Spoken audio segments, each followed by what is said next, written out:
Good morning. Today we're going to do sunflowers, and it's a mixture of the scruffy brush, a 12 flat, and then we will go to a 3/4 to do the leaf part. All right. So I was looking for a 3/4 and my new brushes, but we'll just go ahead and use the signature brushes or my everyday brushes. So, all right. So what we have yellow ochre, moon yellow, or daffodil. Daffodil is just a little bit brighter. All right. So either one. And these are the multi-surface paints. They have a sealer in them. They're wonderful. All right. So that means they go on all kinds of surfaces. Then I have burnt umber and Pueblo. So I just want you to know that what I usually use is I used a burn umber or a maple syrup way back when with licorice. But the licorice is kind of harsh, but I'm going to show you how important it is. This is like a perfect one stroke technique. Let me show you what one stroke does for you. And that's what happens when you paint a sunflower. So I'm going to use a grayscale paper. I know that's reversed, so I don't know if you can see that right. So grayscale, which it's a heavyweight texture, not ideal texture, is very hard. So we have to use a floating medium or a lot of, we don't use water. So floating medium or a ton of paint. All right, so what I like about this is we have black, dark gray, light gray, and a creamy taupey gray, and then white. So they're wonderful pads if you just want to do artwork and frame up. Okay, something really quick. All right, so this is what we're going to do first. Let's do a scruffy. So dry brush. You can do smaller scruffies, which is the medium size. All right, which is, let me see if we can get this. This is a 3/4 scruffy here. This is a 1/2 inch scruffy there. So I made my original one out of 3/4 inch brush, my original medium scruffy out of like a 16. And then I have a small scruffy that comes in my value pack brushes. And I don't know if I can find one really quick here for you. Here it is. All right, here's a small scruffy. And my signature brushes, you get all three. All right, because I use them so much. Lots for centers and then for mossing and wisteria, all kinds of fun things. All right, so I'm going to do it large because I want you to see it large. All right, so I'm going to do burnt umber on the edge of the puddle. Hear this? And then I'm going to pick up a third, 2/3 burnt umber, 1/3 Pueblo. Can you see? It's almost a half, but we really don't want it quite a half. So I come on the side and I need more. I come right here and get more. All right. Never dip into this. You're pouncing. Listen, you're pouncing. Okay. So I'm going to have the light edge up. Ooh, out of focus. All right. I'm going to go closer so you can see. All right. I'm going to start over here. If you're a lefty, you start over here. But I'm going to go up and over. Okay, then I'm going to come back down and come across and meet. So 1, 2, 3, 4, 5, 6, 7, 8, 9, 10, 11, 12, and you come back. All right, so it should look, I always said it looks like a chocolate donut with chocolate icing. This looks like a chocolate donut with maple syrup icing. All right, so now I'm going to get my 12. And I'm going to wet it, lay it on the paper towel, dry it off. And now I'm not going to do the double loading thing. I'm just going to grab lots of paint. And while this is wet, I grab the wet, push down, and stand up. All right, so I'm going to go closer. Got a few shadows here. I'm grabbing, push, stand up, push, stand up. And when I'm grabbing it, I should be picking up, look right here, picking up some of those browns, getting nice streaks. Push hard and stand up. Grab that. Grab the licorice. That's not licorice. Grab the burnt umber. I'm sorry, there's a big truck outside.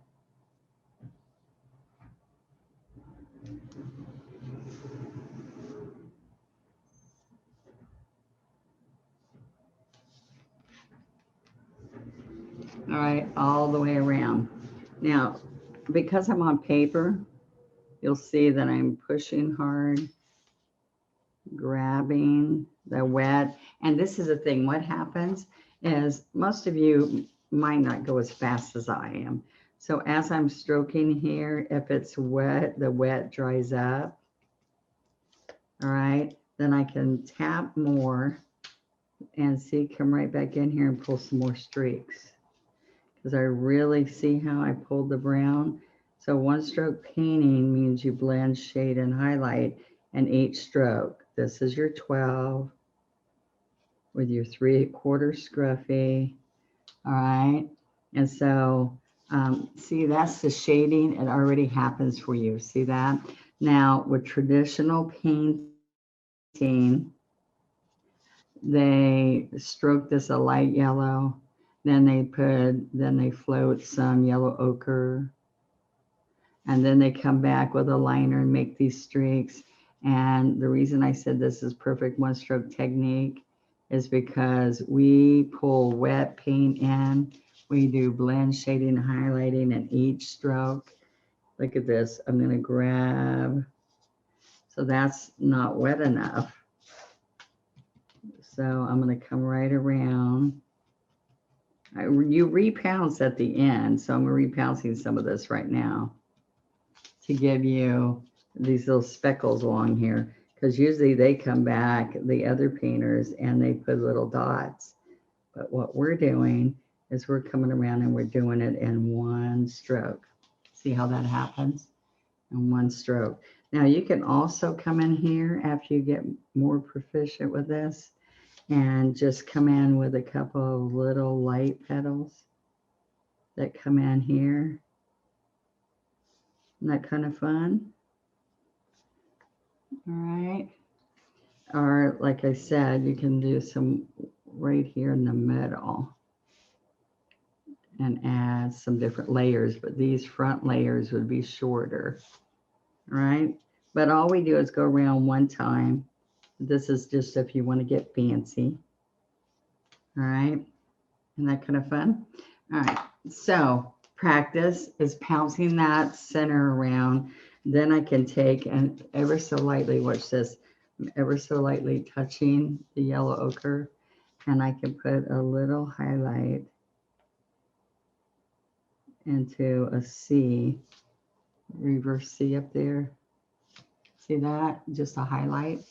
Now, this is all natural hair, so when I clean this, I pounce it down in the bottom of my basin. You hear this? Where is it? Over there. To clean it. All right, if you rake natural hairs, you might break them. All right, so then I dry it all out before I'm ready to use it again. I pinch the ferrule. See, I just pinch it and it gets some moisture out of it.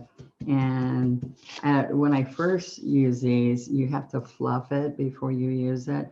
And it's okay to let a little paint dry in here because then it makes it stay out fluffy. All right. And you can tell if you get all the paint out, okay? I think I've taught that already somewhere along here. Now, let me show you now the leaf that goes with this. All right, so by now you've probably learned a few things that you're feeling more comfortable. Let's pick up some yellow in here. More comfortable with doing some of these, the complete flower, because if you've been practicing, you practice the leaves. Oh, I need medium on this. All right, so I'm getting my floating medium. It comes in 2 ounces or 4 ounces. Everything's on onestroke.com.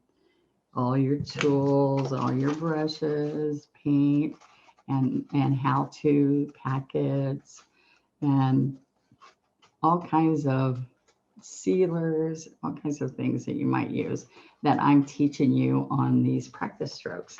All right, so I've got it all ready. Now I'm going to come down because I want you to see this really good. All right, let's get right here.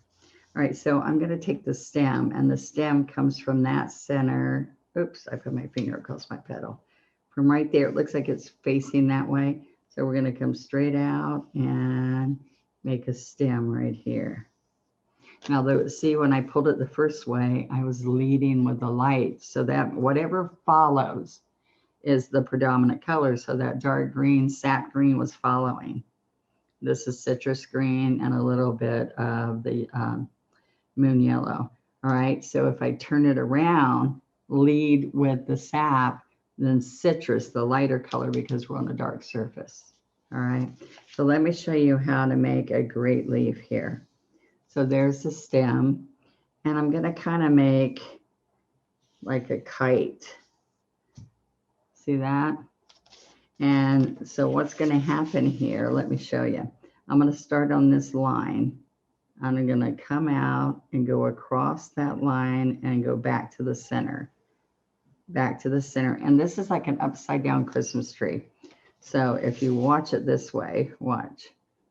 I'm going loop, loop, loop, loop to a point. All right. Now it's easier to turn this the other way. Just like I tell you, if you're left-handed, just turn everything opposite. All right, I'm going to slide down, come back to the middle, loop, loop. See, I usually say stay up on the chisel. This one, I'm laying the bristles down slightly. And you remember me saying half sprung. All right, then see it's messy in the middle. And I can clean it right up. All right, so make sure that you see what I'm saying about being half sprung. That means you have to go back to some of your lessons. Now you can't just put a stem there if that helps you with an arrow, because then I can come out here and I'm keeping the lighter color on the outside so that you, see that's an upside down Christmas tree. See the Christmas tree? And I don't need medium yet because I had already got medium, but the medium, I can have enough paint. See how much paint here? But I still need medium because I'm on paper and we don't use water. Just remember that, okay? This might be your first practice stroke that you have watched. What I want you to do is go check out all of the practice strokes. If you want to get good at one stroke, if you want to find out what some of the keys to making one stroke easy, then if you go check out all the practice strokes and work step by step, this is what you're going to end up getting. So listen, rewatch till you feel comfortable. And that is a sunflower with one stroke.